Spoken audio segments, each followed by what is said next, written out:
Let's look at 20 herbs that practically grow themselves in water-based systems.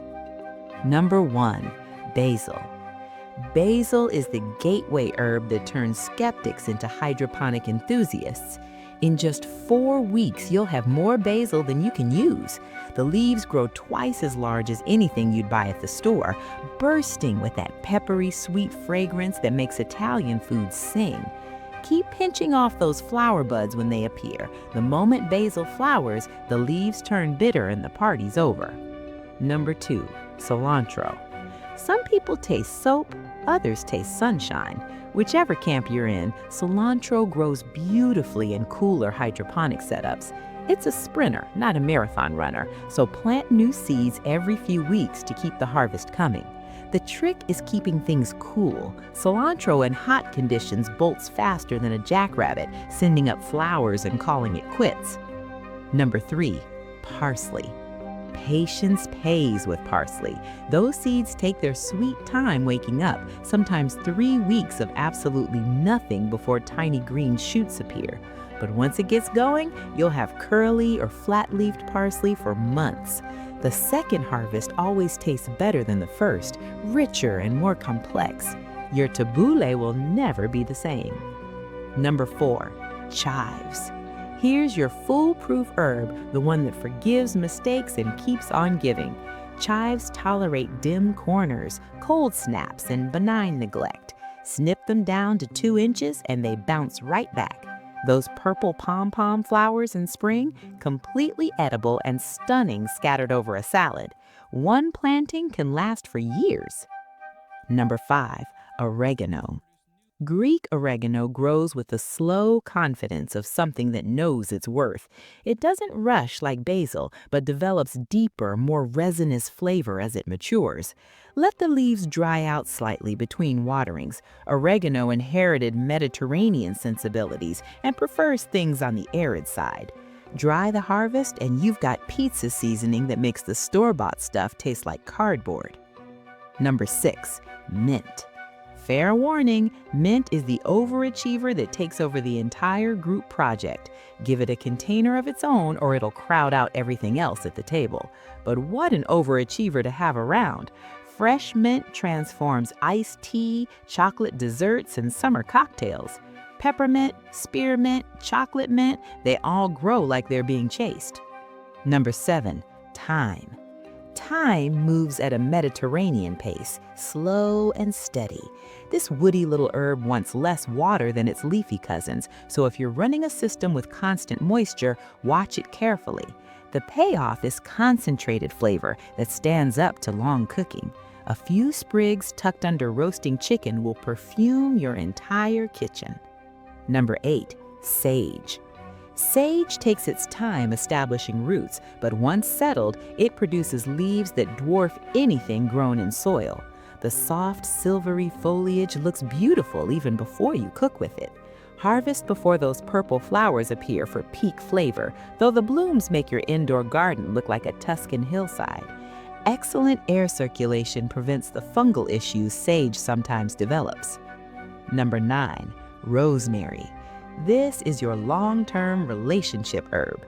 Rosemary demands specific conditions: bright light, low humidity, roots that dry out between waterings, but commit to its needs and you'll have fresh rosemary for years.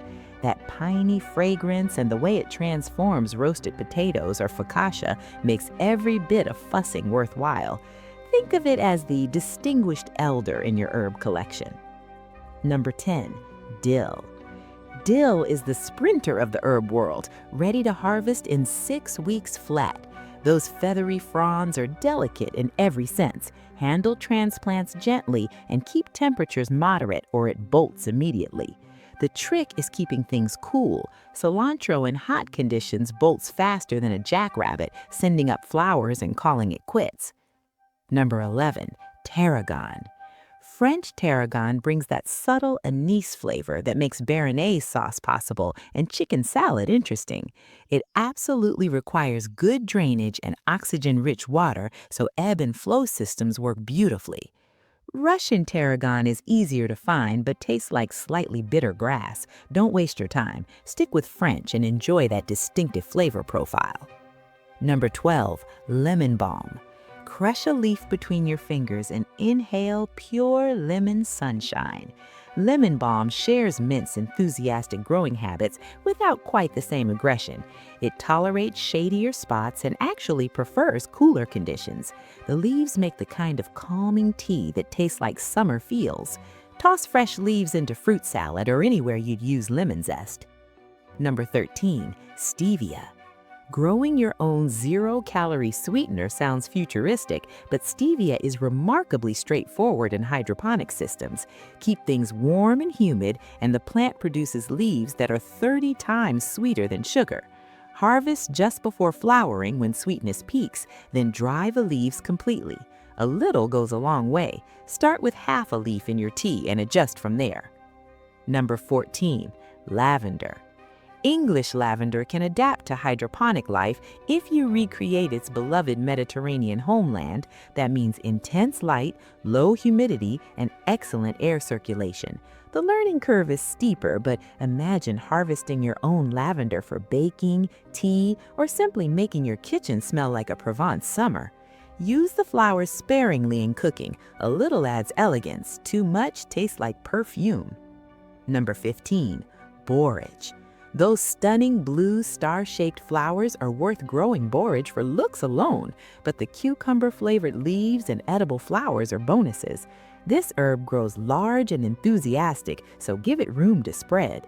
Toss flowers into ice cubes for elegant drinks or scatter them over salads. The young leaves work anywhere you'd use cucumber. Number 16, marjoram.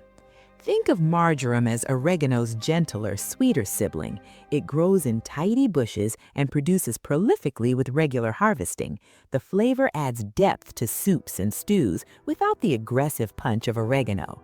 Marjoram loves warmth and moderate light, making it perfect for spots where Mediterranean herbs struggle.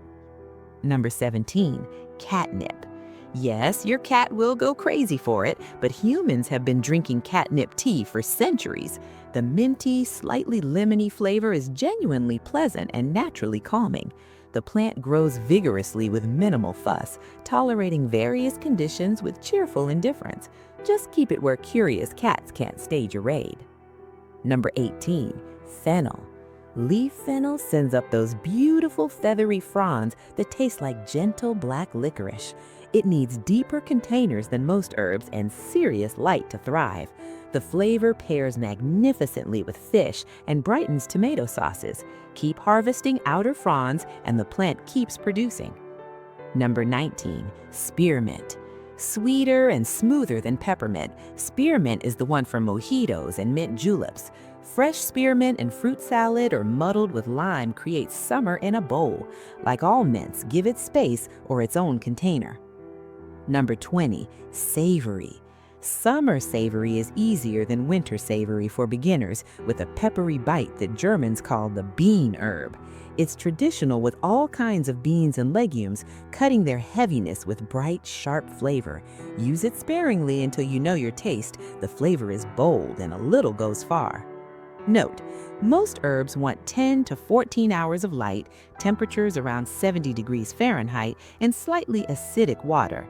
Simple countertop systems cost less than a nice dinner out and practically run themselves. Start with the easy ones, basil, mint, chives, and build confidence before tackling the divas. Once you've tasted basil picked 30 seconds before it hits the tomato sauce, there's no going back to the supermarket herbs slowly dying in their plastic coffins.